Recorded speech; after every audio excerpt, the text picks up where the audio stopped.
Hello, friends. This is Biniam on the Binteger podcast. I'm thrilled to have you here for the 12th episode. It is, what day is it today? It's the 12th of December 2023, and we are diving into an interesting scenario as we explore integrity today. The question I'm answering is it possible to maintain, no, how is it possible to maintain integrity during the really tough situations or difficult scenarios that we find ourselves in often? We'll dive into that in just a few moments, but as always, we're going to start off with a feelings check-in. Let me tell you how I've been feeling today. I've been feeling quite worried today because it's getting to be a busy time right now. Work is like really ramping up, coming off from a weekend where I didn't have much sleep and lots of interactions with friends and so on. I am very aware of my span of, like, my schedule isn't really flowing. I have like a really careful schedule on my Google Calendar and it's not flowing, and I'm getting a little concerned just because yesterday I recorded the 11th episode in the evening and I couldn't even like edit it in time to get it posted, and it's still sitting there here waiting to be edited, and here I am on the 12th episode and I'm recording it as well, and I'm not where I want to be, and it's not the right foot that I wanted to start on. And so I'm sort of watching these things evolving, and I'm getting a little bit worried because I have some commitments I want to make, and when I don't make them, I just feel like I'm missing the mark, and so I don't like that feeling. So there's a bit of worry, a bit of concern that's been gnawing at me throughout the day today, because I'm thinking, okay, I only have so much time after work, and work is already busy, which is already like extending my time. And then tonight, of course, I had some time watching my kids' Christmas concert. And then of all things, tonight I also committed to going dancing with some friends, which is unusual and irresponsible because I usually don't do these kind of things on a weekday because I try to get ready for the next day. But I made plans and I said, I don't do this often enough, and so I'm going to go dancing with some friends and enjoy the evening. But that still adds more onto my schedule, and already when I'm a little short on sleep, I'm just a little concerned about that. I'm like, how am I going to make all this work out? And so there's too many things I want to do, and yet there's only so much time. And so you could see my conundrum. That's a great word, conundrum. So I'm a little bit concerned, worried. That's where I'm presently at. Thank you for listening in. How are you guys feeling? How are you, my dear fellow Bintagers? Where does this moment that we are in company together as you listening to this podcast find you? What's going on in your world? Are you in the midst of love? Are you in the midst of a stressful season? Are you beat down because you're discouraged? What is going on in your life? I would love to hear, and I'd love for you to reflect for yourself as we practice together how to be honest with ourselves. Let me share with you a few words from the various feelings that I've been doing. I've been just reviewing a few words that you could tuck away for yourself so that you could be more specific in describing how you're feeling. Here are the unpleasant feelings that you could consider if they resonate: envious, uncomfortable, impatient, skeptical, and suspicious. Let me try those again. Envious, uncomfortable, impatient, skeptical, and suspicious. And then in the positive or good feelings category, let's try appreciative, optimistic, open, empowered, and relieved. Let's try those again. Appreciative, optimistic, open, empowered, and relieved. May those serve you well as you tuck them away into the recesses of your mind. We're going to keep on reviewing these because this is a really, really important skill to practice, and I'm benefiting tremendously from it. Thank you again for joining me on this 12th episode of Z Bintegers podcast, where we talk all things about integrity, and we've explored quite a few things in our few episodes that we've got under our belt so far. Today I'm answering the question about maintaining integrity in tough situations and how one can go about doing so. You know, I was thinking as I was preparing for this, a couple of things. One, I usually write some notes down to help keep the flow, but today I'm going to try something different. I didn't really write anything down in my notes. As you can see, I just wrote down one phrase here, and that phrase that I was reminded of as I was thinking about this point of maintaining integrity, especially when the going gets tough and difficult scenarios, is how some would say integrity is who you are when no one's watching, right? Integrity is who you are when no one's watching. And that's almost like a way, if I understand it correctly, of saying integrity is the choices you make, whether people are there or not there. And the critical part is, if people are not there, do you still do the same things? Because most of us want to do the integrous things. We want to do the correct things when we're being watched, but when we're not being watched, that is the real test of finding out, are we doing this for the right reason? Are we still in that zone of commitment to pursuing integrity? Because it's one thing to show and put on display that we're people of integrity, because that's a good socially accepted thing that's celebrated, but it's even more important when no one's watching. And so that's the thought that came into my mind as I was thinking about maintaining integrity, especially in difficult scenarios. And so as I explore this question here, maintaining integrity in tough situations and how can one do so, I was thinking about my own experience and how for many years I didn't have integrity as I sought for it. Though I tried to align my internal values with my external actions. Let me just again review the definition of integrity in my perspective. It's the alignment of your internal values, your internal principles, your internal beliefs with your external actions. And so you align those, whereby you're being true to yourself, being true to all the things that you hold dear, and you're able to commit to them. And you're also being respectful of others because they have different values that they prioritize in a different sequential order, perhaps. And so you're respecting their own application that seems to be the way of integrity for them, even as you pursue yours. And that's important because sometimes we may disagree and we may have differences of opinion on how something ought to go. And all that is determined by the different approaches that one takes in pursuing integrity. But dear Binteger, how do we maintain integrity, especially when the going gets tough? Because like I was saying, for the longest time, I didn't have integrity, even though I desired integrity. And for years, I was walking without integrity.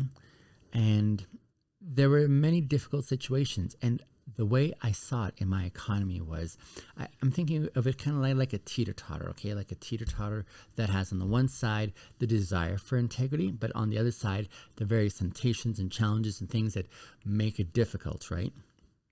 And so this teeter-totter is kind of like going down on the side where the weight is heavier. And so even though I desired integrity for such a long time, I desired integrity and I wanted to experience it and I wanted to walk in it for such a long time.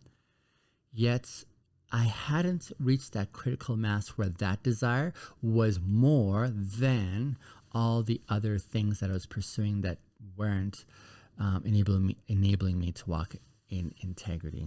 And a significant part of that, let me see if I can account for those. So in my experience growing up, a huge part of the challenge, dear Binteger, was that I feared what other people thought. That was one factor. So fearing what other people thought meant that I wasn't honest. At the very heart of it all, I just was lacking in honesty. So lack of honesty meant I feared what people were thinking of me, and so I'd say and do what I thought they wanted me to do, regardless of if it was part of my own conviction. So I was saying things, I was promising things, I was signing up for things that just didn't reflect who I was, right? So that was one significant factor in my vacuum of honesty. Another one was not feeling safe, to really express myself, but also not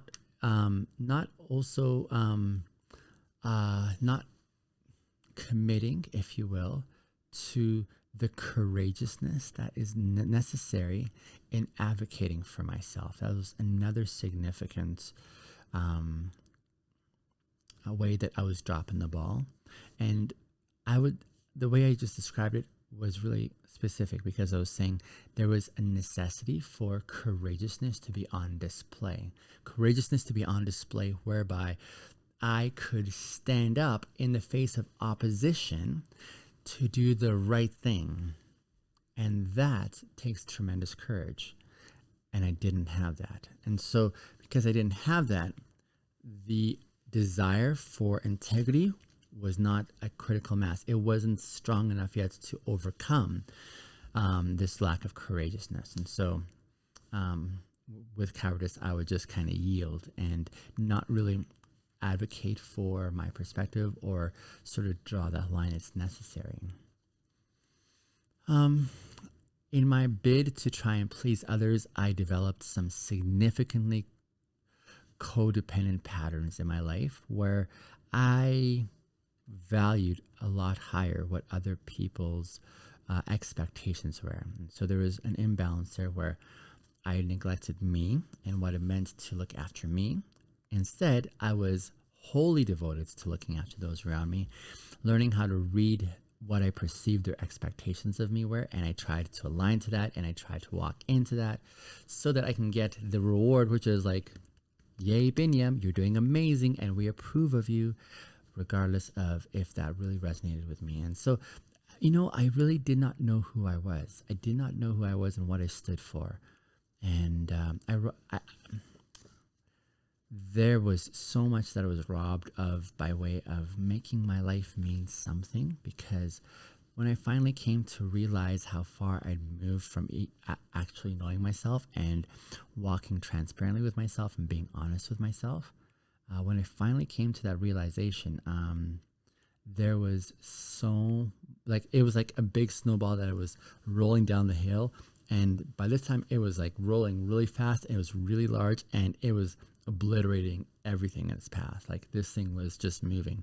Basically, an analogy of saying my life was already like rolling. I had a career, I had family, I had kids, I had reputation, I had so many things built up, and all that was rolling. And I mean, it was like all those things were beautiful, but I couldn't enjoy them because I didn't have integrity in my life. And as a result, it was almost, if you will, I've given this analogy to friends whom I've described this to before. It was like I was living a life that had no taste or savor. It's like enjoying some beautiful food, and you can't taste it. It looks amazing, but you just don't have any receptors on your tongue activating and saying, this is so delicious. It's just all so bland. And so then at that point is when I realized, this change that I'm going to have to take is going to have to be really drastic, because I'm missing on this component for me personally of honesty at the very heart of it. Honesty that was able to say, okay, I'm not being real with myself. I'm not being real with those around me. And as a result, this is dishonest, and I'm not one who's a candidate to experience integrity. And so when I made that switch, at that moment, I knew the cost that I had to pay.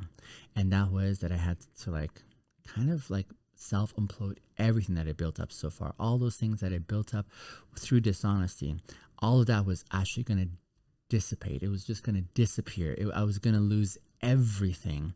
That was the cost. And that cost was so high. And it finally reached a point where I courageously took that step and said, let's press that self-implode button, because going forward anymore in this way, I just can't stand. At that moment, it was where the critical mass amassed to be more than my commitments to walking dishonestly. At that moment, I made a decision for myself saying, I am here from here forward, committed to being honest, ruthlessly honest with myself and with those around me, no matter the cost. And as I committed to that process, I mean, I had no guarantees that it was going to work out well, but finally that shift in my trajectory from dishonesty towards honesty began, and so began my journey into walking with integrity. And so that's my answer. How does one maintain integrity in tough situations? From that point forward up to now, I've been pursuing doing the hard thing of making the right choice at the right moment to say, how can I go further by doing the right thing in this moment right now? Facing the music if need be, taking responsibility and accountability, looking at myself, growing personally, doing the courageous thing. Like, all these things started combining and becoming this force where now I'm on a different hill rolling down in a beautiful way, where I've got a lot of things that are very much locked in. And here's how I walk forward now with this commitment that says, no matter what, I'm going to prioritize integrity at the very heart of it and take the cost if there is anything. And so, dear Binteger, if you're in that space wondering, how do I experience integrity? What does it take for me to maintain integrity, especially in tough situations, even when no one's watching? It's that commitment you make to yourself, first and foremost, saying, I'm going to commit to doing the courageous, hard thing and being honest with myself first. And that's where I'd say it begins. Let me know if you have any questions on this theme. I would love to hear your thoughts. And thanks for listening, and talk to you soon.